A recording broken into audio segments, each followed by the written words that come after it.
My name is Stephen Miller, and I am the Communications Manager at Waubonsee Community College. We have this podcast so that people can learn more about the employees, students, partners, and programs of Waubonsee. Rich Kiefer is a professor of political science and history here at Waubonsee.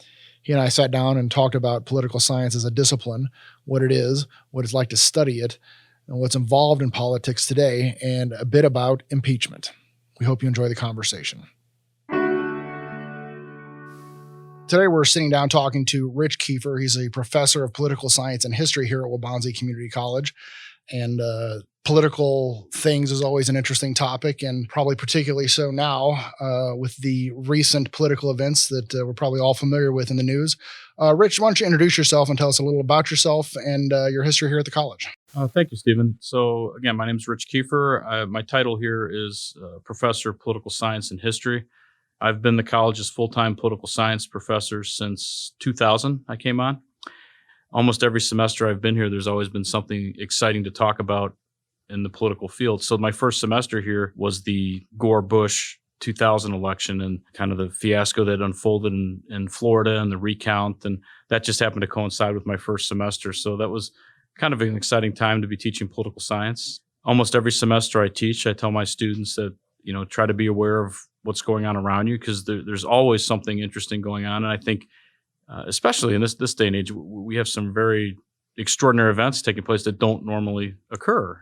Sometimes we have some comparisons in the past we can kind of reference, but everything that's happening is unique in its own way. So I've been teaching political science and history for a long time. Prior to that, I worked at another college for a number of years, taught part-time at a few places. I love my discipline. I taught just about every history course we offer here. Any given semester, I teach several sections of Intro to American Government, and we tend to have students from all sorts of different backgrounds and majors. So that to me is kind of an exciting way to look at the material.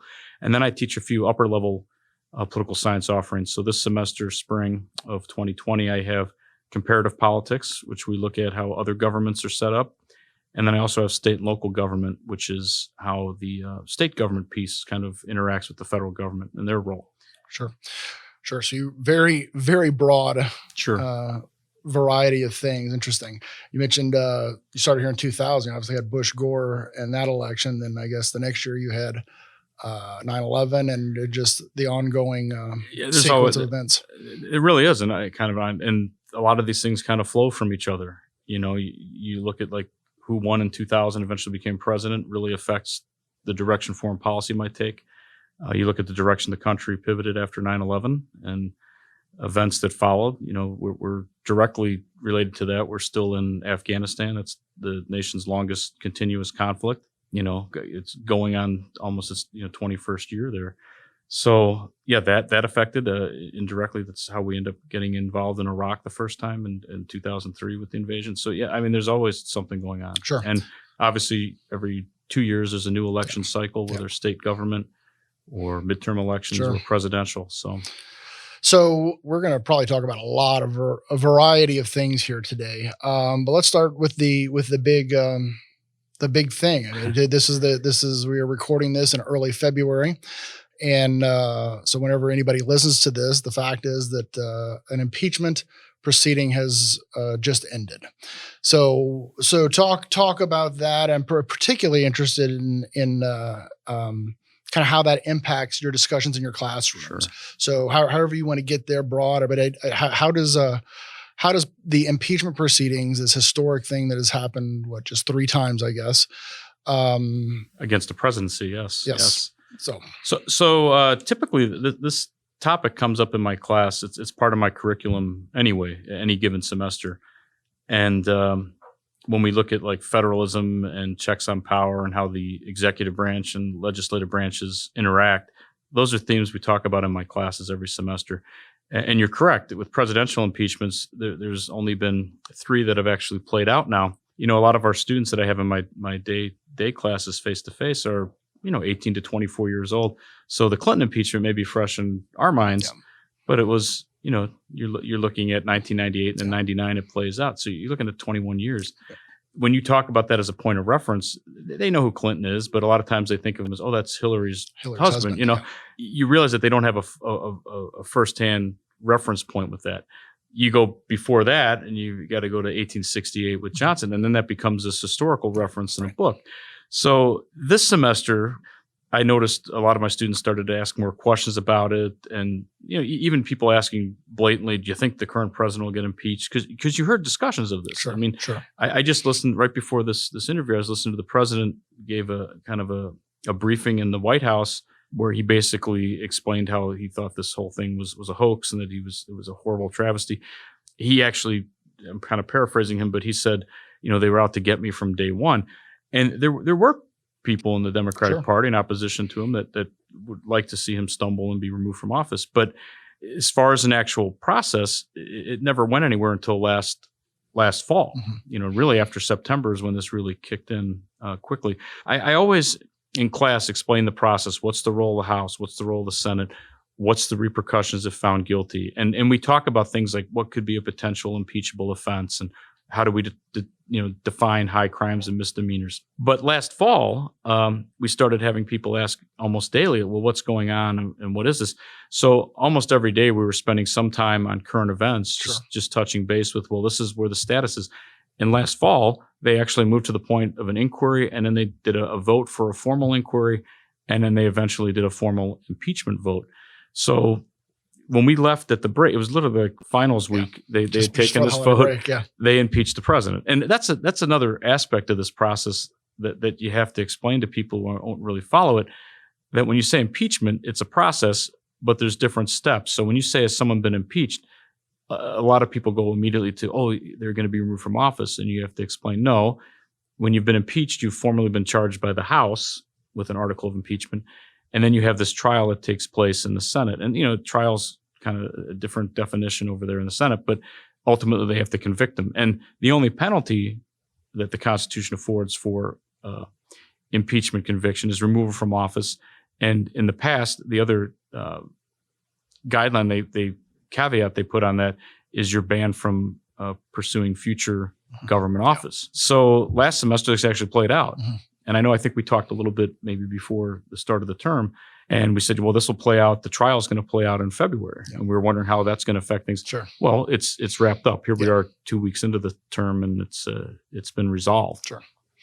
So, So all of that, the historical, this will be something that your future students for years to come will be talking about. This is going to be a topic of your Oh, yeah. discussions going forward, and its connection to other things, and what does impeachment look like going forward, and all these kinds of things. So, do you find your students today more than just curious as students, or is there an investment?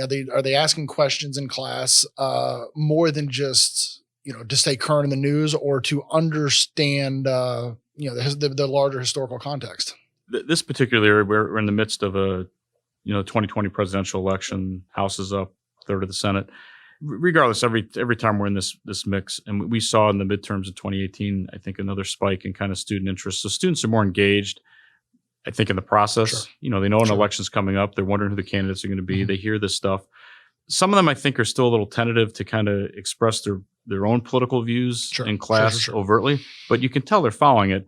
I told them it's okay to look at this through a political lens. So, I say in class, if you're a supporter of President Trump or a critic of his, you probably view this process very differently. Sure. And you see this play out in the media, whether it's friendly media towards him or more hostile.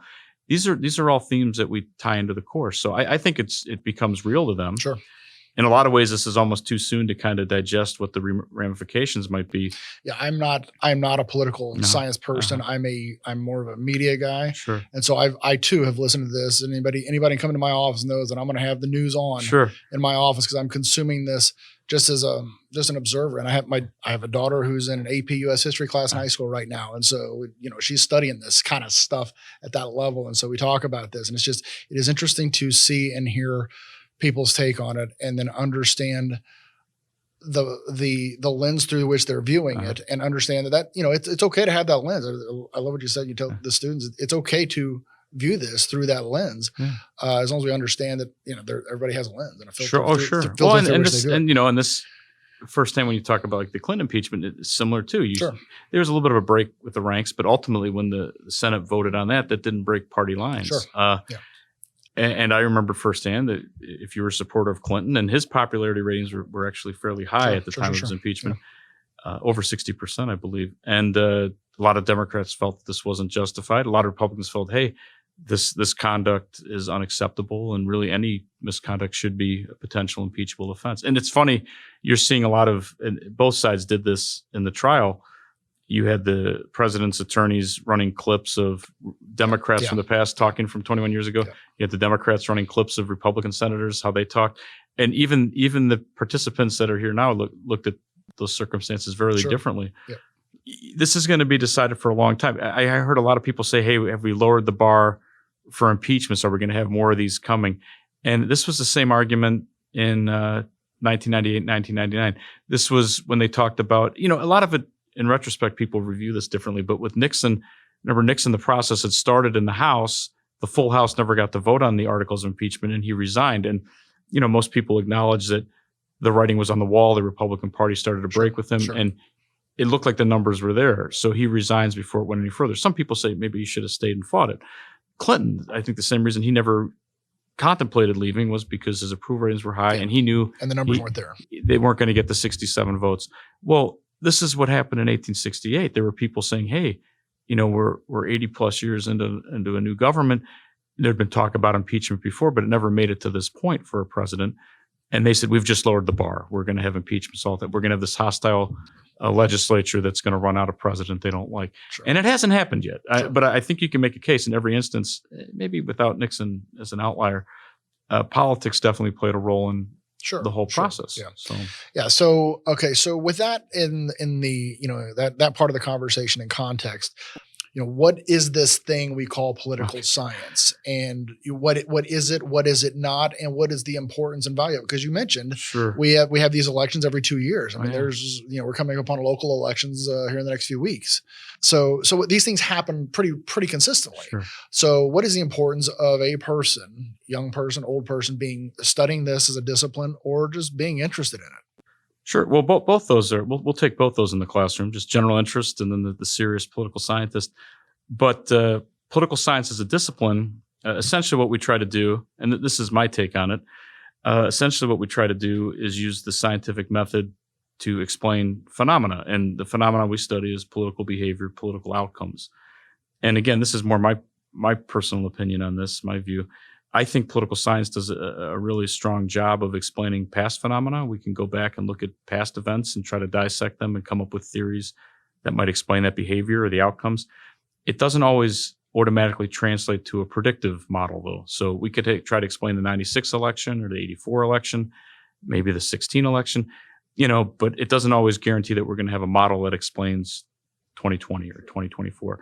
So I think there's some value there. It also, and this is what I try to stress in class, everybody can have political viewpoints and opinions, but what you want to try to do is develop informed opinions and kind of fact-based and methodological explanations for what's going on.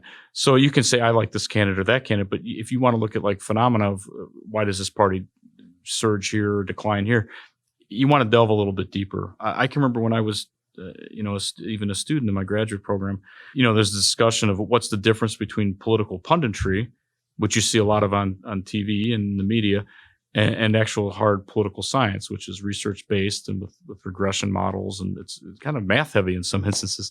Earlier, you mentioned that you watched a lot of, from a media perspective, you're always watching this. Well, it depends what media you have on, right? Yeah, so if you watch this, we talked earlier about impeachment, if you have this on and you're watching, for instance, MSNBC, you're getting a very different take on these events with the guests that they have and the anchors and their lens. If you flip over to Fox, the guests they have on and what they're focusing on and their examples and what they hone in on, it's almost like two different things. And if you're only getting your information from one of those sources, I don't think you're doing yourself a service in general, because you're not getting the whole perspective where people are coming from. And that's not if I may just jump in here, that's not a judgment of one or the other. It's just a reality. There are these lenses that we've talked about. Everybody has a lens and a filter. And so, to be well informed, it's important. It seems important to understand the lenses and filters and look through both of them or three or four of them. I would agree with that. And I try to, on the first day of class, I try to tell my students, yes, we talk about politics. And I think some of them you asked about what the discipline of political science is. they come in, and I think a lot of them aren't quite sure what that is. Right. What does it mean? What are we going to do? Maybe we're going to talk about government, and I try to explain to them what we're going to do. And I always point out, look, I have political viewpoints and beliefs and views, but I said, that's not really what this class is about. I'm not here to tell you how to think about these things. I'd like you to develop your own opinions on these. And one of the ways you do it is develop informed opinions. As far as like subject matter, our Intro to American Government class, which we teach every semester, the nuts and bolts of it really stay the same from term to term. We do a historical background. We talk about philosophical approach to what democracy means and methodology for governments. But then we move to the American example. So we'll cut through to early American history, what leads to independence, and then what type of governments were considered for a national government. So we talk about the Articles of Confederation, and eventually our goal is to get around to the Constitution. Sure. So that's kind of the first third of the course. Second third, we talk about the political process, which is always going on around us. Elections, roles of parties, political thought, role of the media, specific elections like the Electoral College versus the popular vote.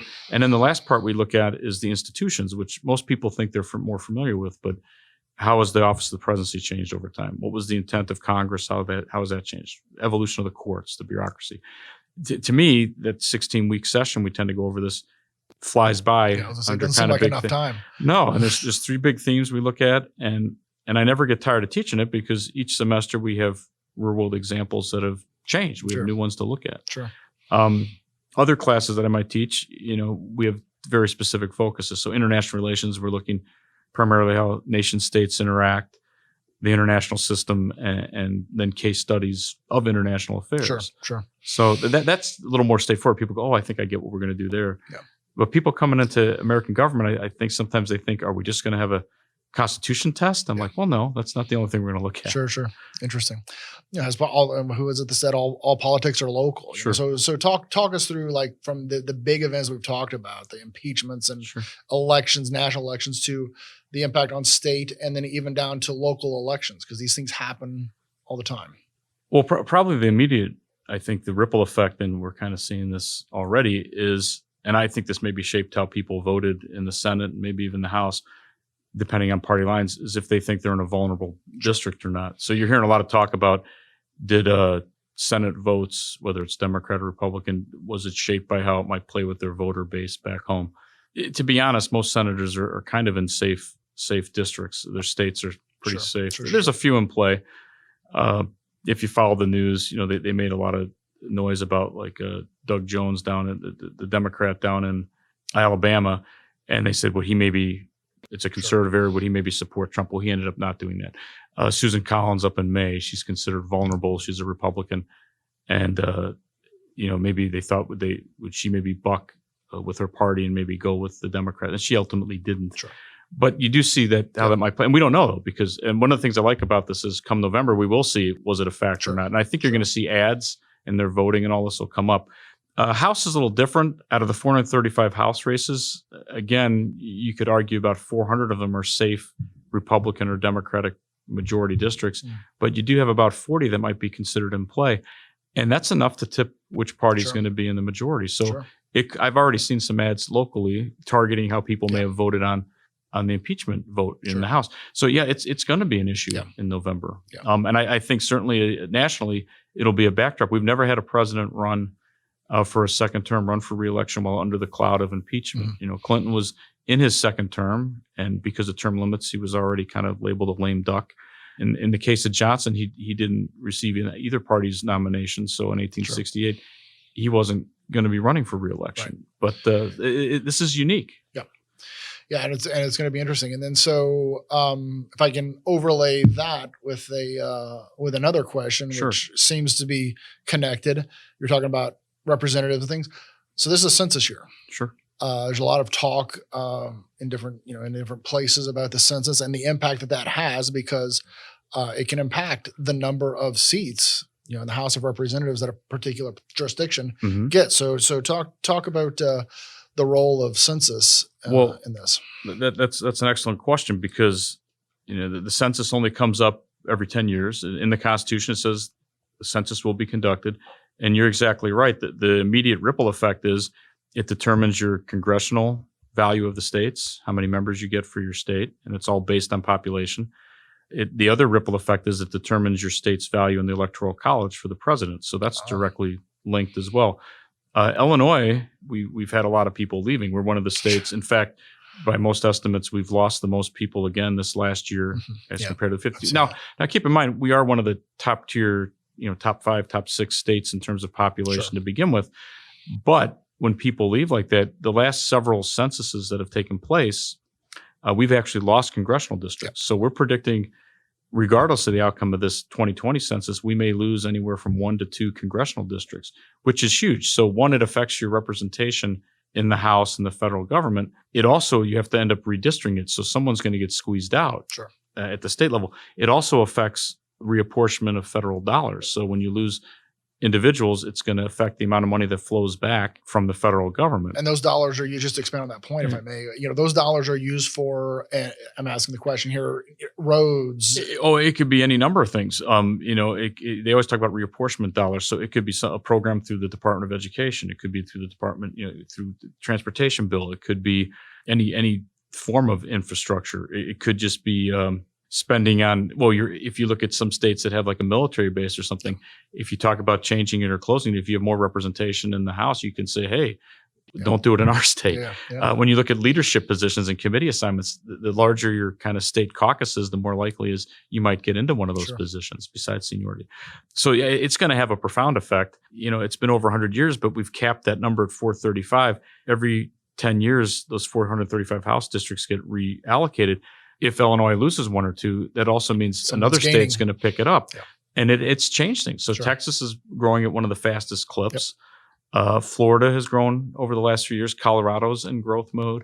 New York and California are both very large states, but California's actually been losing populations a little bit. So we'll see. But it's having a ripple effect very much so on state influence in the federal government. So the lesson here is be counted. We're coming upon Census Day in April 1st.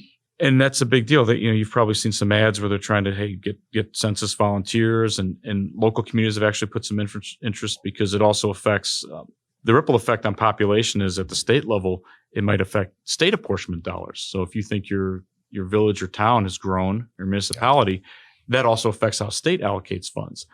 And you also can, I guess, look at how many people are left in the state, how they get burdened with taxes. Are there less people that are going to have to pay more in taxes to provide whatever the services are? But Illinois is very much concerned about counting everybody. And there is this concern about how the census questions are worded. And how do you count homeless people, or how do you count people who might be here illegally or non-residents? And do you get an accurate count? And who's in each household? And we don't know the answer to that yet, but there's some concern that some people deliberately not want to be counted in this for some reason. Sure. So part of what's in the political conversation these days is the topic of election meddling. We hear about this a lot, Russian involvement or other the ability to interfere with elections, and a lot of this is driven by social media and media in general, social media in particular. There's a lot of issues with Facebook about a year or so ago. So in your experience and your education, you're interacting with students and teaching, what should people know about this idea of elections being influenced by the media broadly or social media more specifically? Okay, that's an excellent question. So one, media has always played a role in trying to shaping public opinion and getting out voters and informing voters or misinforming voters. So that's not a new phenomenon. I mean, you go back to print media and, biases in editorial boards, who they might endorse and all this. It's kind of funny when I talk in class, in contemporary classes, about the impact of newspapers in the past or who they endorse. It's amusing to me because a lot of students aren't getting their information from newspapers, and they don't realize that at one point they were this powerhouse of political endorsement. So you do wonder about the impact of that because newspapers still do endorsements, but I think to lesser effect. More recently, you're right, social media seems to be creeping in, and I think that speaks to the point of where students get information from. And you're right, advertisements come in, the social media platforms, whether it's, it's easy to go to Facebook or whatever, but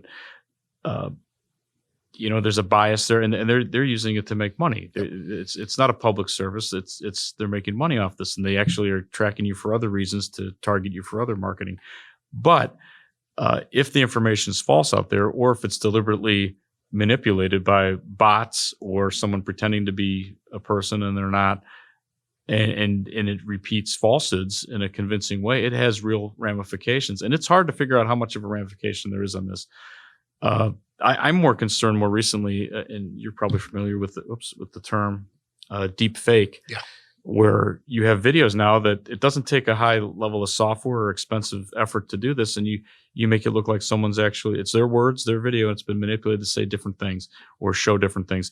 And I'm very concerned that it makes people not believe legitimate news when it comes out as well. And it doesn't help that you have people criticizing legitimate news as fake or inaccurate. I was at a conference, what was it, about two years ago, and it was in New York City, and one of the questions was about role of the media, and fake news was kind of the backdrop of it. And I asked the question of, well, how do we point students in the right direction so they know what legitimate news is? And I usually try to have a conversation about that in my class. I said, you're familiar with the term fake news. What does that really mean? And it's more than just someone saying, I disagree with this, so it's labeled fake. You talk about what's the opposition of fake news, what's the opposite. And legitimate news would be sourced. It's not just opinion based. And you like to think that it's fact based. Now, we can argue over some of the information you're using, but you like to have a starting point. And I think it's harder and harder for people to realize this stuff. So even when something's presented as legitimate, it's easy for people to go, oh no, that couldn't possibly be. That's been manipulated. That's not a real video. And a lot of people's own biases shape how they view the news. They kind of cherry pick what they like. And that's not good. And I tell all my students to try to broaden their horizons, even if it's just for a semester. Try to look what the other, if you consider yourself liberal or conservative, try to look what the other side's putting out there, just so you understand where they're getting information. Because time and again, you hear people just getting in a tunnel and they get basically classified in a bubble. And all it does is you get in a news cycle, it just reaffirms your worldview. Sure. And I think once you're in that, it's really hard to break it. And I think it starts to connect people in ways that we weren't connected before. So you may think, oh, I just have this view, a conspiracy theory or whatever, but suddenly you're hooked up with a whole group of other people that go, yeah, this is happening. And it gives some legitimacy to this where it probably shouldn't. Sure. And then you're with a community now that you feel like everybody thinks this way. And that may not be the case either. If I could also just say this about the media, I tell people you're in a different time frame. You get information that's much more instantaneous. So literally when you were watching impeachment hearings, you had a president that was able to tweet in real time. And in fact, it was almost surreal. At one point during the hearings, the Democratic chairman are actually referencing tweets that are coming out in real time to a witness that the president is tweeting about. You've never had this before. It's a fascinating moment. And it's happening in real time. As the trial's going on, the president's tweeting aspects of it in real time. For most of history, this is unheard of. We had 24-hour news channels during Clinton's administration, and they covered it, but it was very different. You didn't have that social media input. With Nixon, you basically had several major networks, and when they showed those hearings, it was during the daytime, by the way. If you had the TV on, you're stuck watching it. It shaped your view. If you looked at an editorial, the way they worded it, you were stuck with it. Today, very different. You have all sorts of different outlets you can go to. You can look at the BBC and see how they're covering it. Sure. It's to me a completely different worldview on this. Yeah, it used to be the case that pamphlets or broadsheets were developed to advance a political idea, and so it is not unlike what we have today. It just goes fast now. I mean, you would have to. It goes faster and you can reach a much broader audience almost instantaneously. Yeah. And it can be a great opportunity to move information. It can be a great challenge for governments if they're trying to contain information or censor. I mean, you see this work both ways. Opposition leaders, whether it's in Iran or even Russia, they're able to connect and get information out, which years ago wouldn't even be feasible. Sure. But I do think that the downside is if you have the wrong information going out or false information or misleading.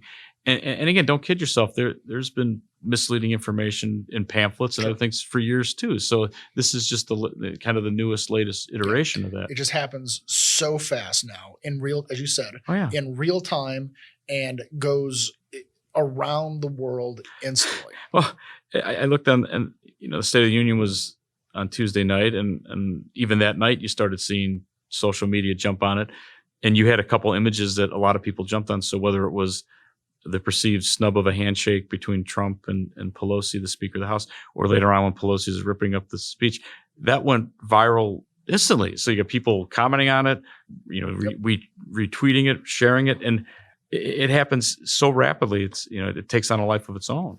Sure. There's parodies, all sorts of stuff that goes on. And the ability to make memes and things. Oh yes. Blow it around the world. So you mentioned earlier a lot of your students in classes today are 18 to 24 years old. They don't remember the Clinton impeachment. They're living history now, and they will be telling their children or their future students or wherever life takes them, they will be talking about their experience in college now in your classes. What would you tell students today, maybe those students who are in AP US history or political science classes in high schools? What would you tell them about politics today? They're these young people who are not old enough to vote yet. They may not be able to vote in this election.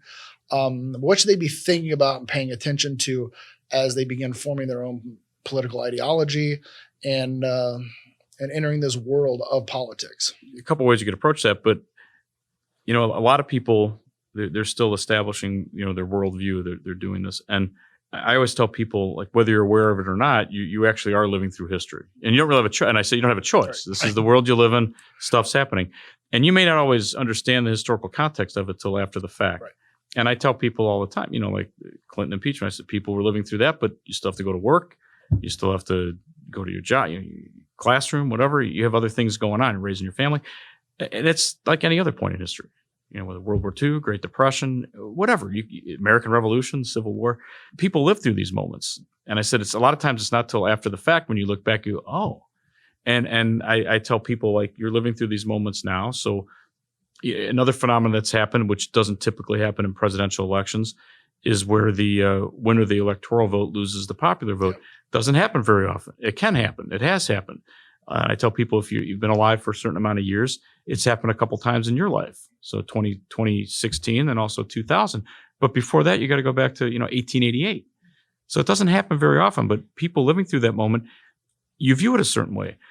Years from now, you look back, and a lot of times you'll be reading about a book or somebody's perspective of what was important. And you just mentioned at the start of this question about how will people read about it in the future, and how will you tell your children or other students about it? It's shaped through a different lens, because now we can talk about, well, here's the outcome. And if all we looked at it was outcome of an impeachment vote or election turnouts, we said, well, here's what happened. It doesn't really give you that nuance, though, of living through it, saying, well, politics were very divisive. It was kind of an ugly period of political discourse.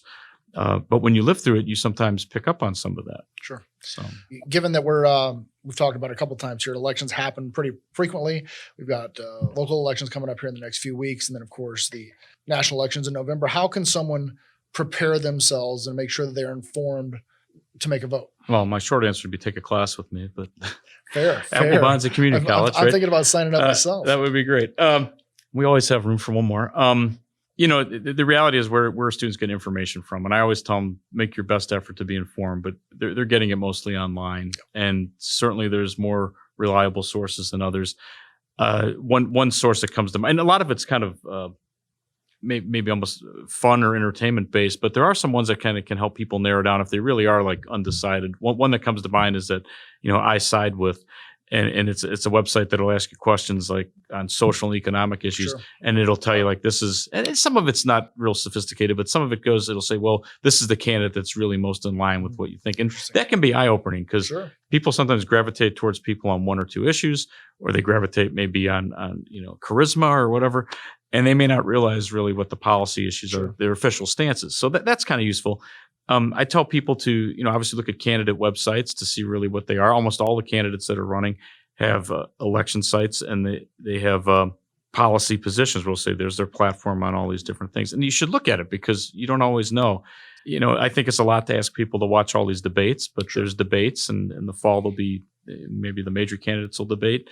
But that can be insightful, especially if you're undecided. I kind of suspect a lot of people watch those debates with a candidate in mind, and they're kind of just rooting for their person to do looking well. for confirmation or Yeah, but there's other sources. Like I tell people, look at, if you want to look at polling data, I think Real Clear Politics is a good starting point because it's kind of a clearinghouse. They don't tend to do their own polls. They consolidate polls that other groups have done. Sure. And I think if you can see some trends, sometimes that's useful. Mhm. If there's clear winners, I do point out to people that when you see national polls, that's not how we pick the president. It's really going to be 51 separate elections, the 50 states and DC, and that's what you got to look at. And you don't have to win all those states to become president.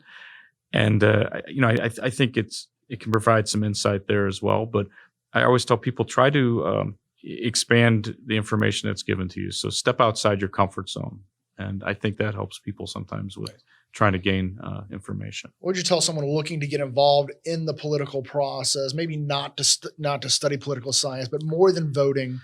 What would you recommend somebody do to get involved in the process? There's so many opportunities, and especially in an election year like this, every candidate's looking for good volunteers. And I tell people, find an issue or a candidate that you believe in, whatever your persuasion is, and get involved. It's the best education because you see how things happen. Every campaign's dependent heavily on volunteers, and if you have any type of talent or aptitude for that, you will move up in a campaign. That a lot of people end up on staff, start off as volunteers. A lot of people who end up with paid positions. You worked on a campaign where your candidate won, and then maybe there's an opportunity. When you get involved, you start to realize these people who are in office, whether it's governor, mayor, congressperson, senator, president, you realize they're people. They came from somewhere, and why not you? Because at some point, someone is going to have to step up, whether it's you or someone else. Future generations have to come in, and otherwise representative democracy doesn't work. I can just tell you, thanks for having me today. I enjoyed the conversation. I think we're living in amazing times, and I'm excited to see what comes next. Sure, I agree.